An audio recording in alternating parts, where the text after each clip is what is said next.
So this channel also go. Hello po sa lahat po ng mga Barda supporters and Barda lovers. Ito na po yung pinakamaganda at pinaka-accurate na latest news about Barbie and David Licauco kung saan may magbabalik. Mukhang narinig na po ng GMA ang panawagan ng lahat ng mga Barda fans patungkol po kay Barbie at David Licauco. Yun ang ating pag-uusapan maya-maya lang. But before that, if you haven't subscribed yet to my YouTube channel, please don't forget to like, share, and subscribe at i-hit mo na rin ang notification bell for more showbiz updates. So bago tayo magpatuloy sa ating updates for today's video, ay nais ko pong pasalamatan kayo for always watching and trusting this channel. Thank you so much sa inyong laging panonood at palagi ang pagsubaybay sa mga updates po natin. Maraming salamat po. At ngayong araw, puro good news po yung ilalabas natin for today's video dahil ito pong si Miss Catherine or si Miss Barbie Forteza finally ay inilabas na, diba? Katulad ng sinabi ko po sa inyo nung last update ko na si Miss Barbie Forteza ang napili, no, personally ng megastar Sharon Cuneta na makakolab sa isang proyekto.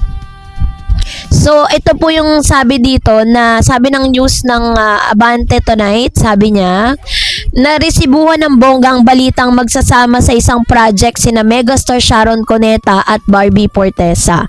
Nagsimula sa sit-sit ng collab na nagkatotoo na nang ipakilala nga sina Sharon Cuneta at Barbie Forteza bilang lead star ng seryeng Honor Thy Mother sa isang formal na launch. Ipapalabas ito sa Prime Video PH kung saan ipinalabas ang maraming Pinoy series gaya ng The Alibi, nina Kim Chiu at Paolo Avellino. So, sa isang joint production, ito ay kamuning ng Dreamscape ng Ignacia. Sa magkahiwalay na IG post, sina Sharon at Barbie ay pareho nilang ibinahagi ang collaboration nilang ito.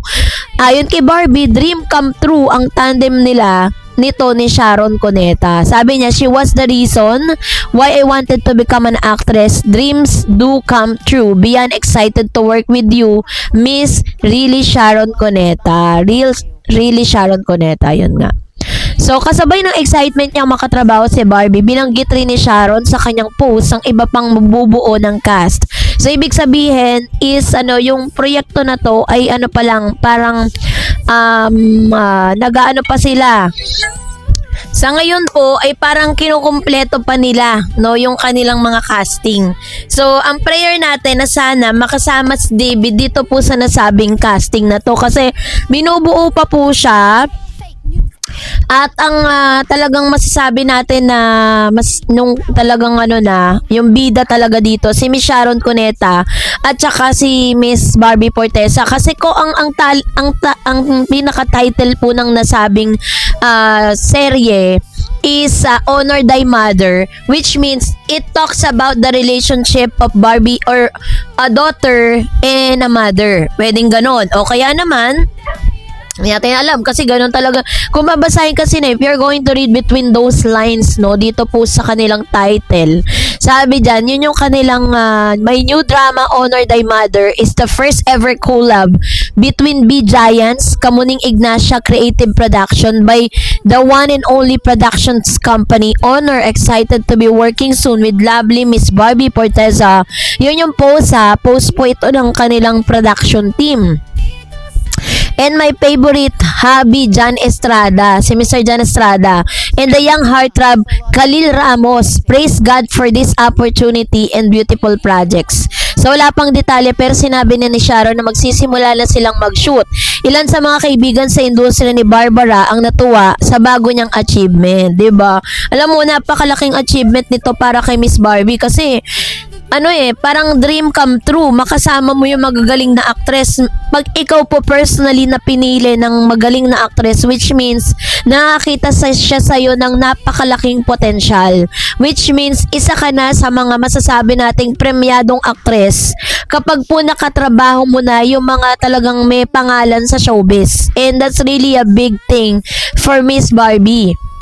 So aside from that good news is that meron pong ipinost, no, dito po sa kanilang social media na may magbabalik na parang naka-shadow siya, no, na streaming soon on GMA Network's official YouTube channel, which is mayroong magbabalik at medyo binlurred po nila yung mga character, pero kumpirmado na yung mga blurred na ito, it was sa Barbie Forteza, David Licauco, Julian San Jose, and Mr. Dennis Trillo. If you remember, nagkaroon sila ng isa sa pinaka most trending, no, na seryeng ginawa po nila na ang Maria Clara at Ibarra. So ilalabas po yan sa YouTube.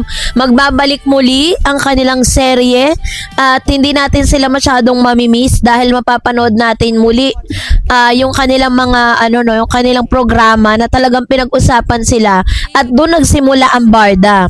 So ano ibig sabihin nito, 'di ba? Parang pinapahiwatig po ng GMA na pinapaingay na naman yung pangalan ni Barbie at ni David Licauco dahil po sa paglabas ng project na ito, which means there are a big possibility or malaki po ang pag-asa ng mga Barda fans at Bardanatics na magkaroon muli sila ng collab, magkaroon ulit sila ng proyekto together.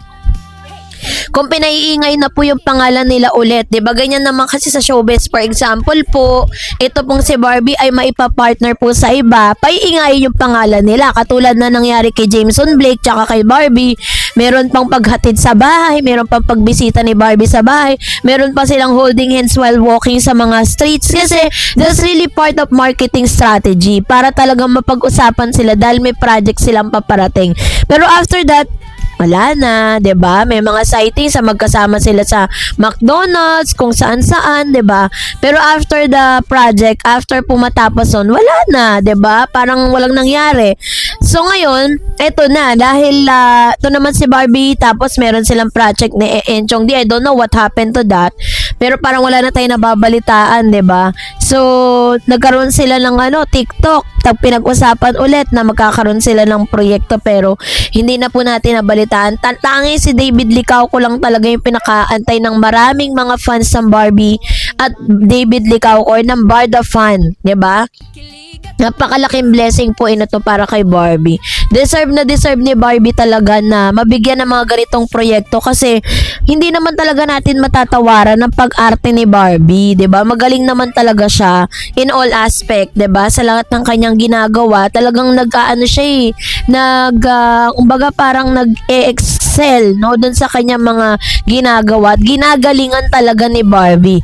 At isa sa mga biggest good thing about Miss Barbie, yung kanyang pagiging professional, 'di ba? Isa rin sa mga nagustuhan niya ng mga co-actors and actresses and directors. Hindi sila problema sa pagiging late ni Barbie. This is the reason why but maraming mga director na favorite si Barbie Forteza kasi hindi siya nagko-cause ng delay doon po sa kanilang mga taping. 'Di ba na dapat mamana din ni David? 'Di ba dati laging late si David kaya nagagalit si Barbie, pero after that na parang pinaunawa sa kanya ni Barbie na kailangan you have to be professional. Nagbago si David dahil doon, 'di ba? Kasi hindi niya naman kasi pwedeng sabihin or excuse lagi na meron siyang sleep apnea, 'di ba? Kasi artista ka eh. You need to kailangan mo mag-take ng sacrifices para po talagang mas gumanda pa yung takbo ng kanyang career, 'di ba? Yun yung pinaunawa ni Miss Barbie Forteza para sa kanya. Kaya naman yun, mapapanood na po natin sila soon, YouTube streaming sa kanilang official network, GMA Network official YouTube channel. So abangan nyo po yan, magbabalik na po ang Maria Clara at Ibarra ni Barbie Forteza and Mr. David Licauco, Dennis Trillo, Julian San Jose. Yan po yung mga casting na kailangan natin muling abangan at ibalik natin yung glorious days ng Barda sa pamamagitan ng online streaming na ito. So, that's it for today. For more videos and updates, please don't forget to like and subscribe. And please don't forget to follow my Facebook page, Dar Eds TV and Dar Eds channel. God bless everyone!